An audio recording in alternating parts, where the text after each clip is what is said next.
This video is all about the PSA test. You may have had a PSA test and wondering what the score means, or you may be wondering if you should have a PSA test, or your doctor may have recommended you have one and you want to find out a little bit more. So let's find out. So what is the PSA test?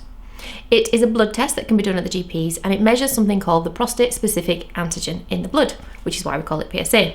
It's normal to have some PSA in the blood, and as you get older, this rises, but an abnormally high PSA can suggest there's something wrong with the prostate, such as prostate cancer. That's obviously what we and you are probably worried most about. Prostate cancer is in fact the most common cancer in men. In fact, by the age of 80% of men have some prostate cancer found within them. So that may suggest that not all of those cases would be clinically significant cancers. It could just be a normal part of aging.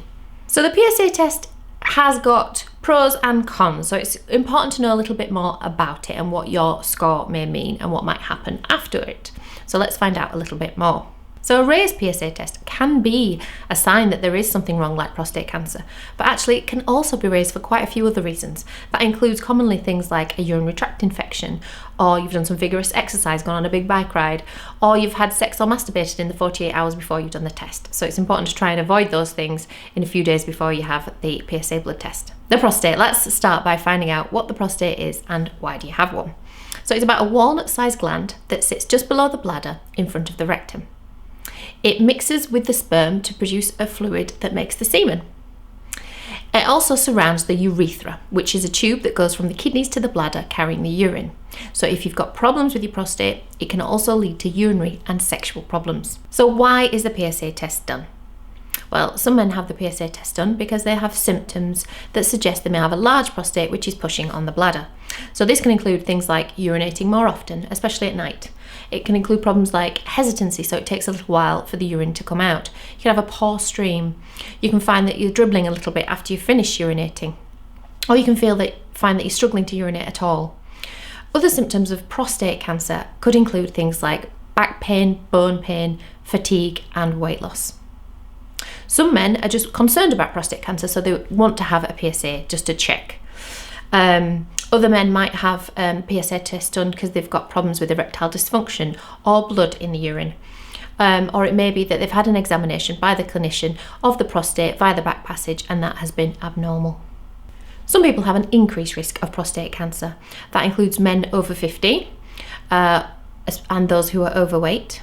If anyone's got a close family history of prostate cancer, or people from a black ethnic origin have approximately double the risk of prostate cancer. So what are the pros and cons of the PSA test? The pros of the PSA test are that it can pick up a prostate cancer before you even have any symptoms, or a fast-growing cancer at a much earlier stage. Some men have PSA tests done regularly, and that can help monitor any growth with prostate cancer. So what are the downsides to the PSA test? Well, as I've mentioned, it can be high for other reasons. Doesn't just mean that you've necessarily got prostate cancer. And also, it misses some men with prostate cancer. So approximately 1 in 7 men who do have prostate cancer may end up having a normal PSA test.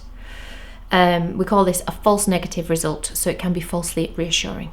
The other thing to really consider about the PSA test is it can sometimes pick up a slow-growing cancer that may not have impacted your life at all, but then you have to make a decision about whether you want to go through for further investigations and possible treatments. And just the anxiety of knowing that you may have something called prostate cancer can be problematic and change your life insurance and affect your family. And perhaps that prostate cancer wouldn't have caused you much trouble if you'd never found out about it in the first place.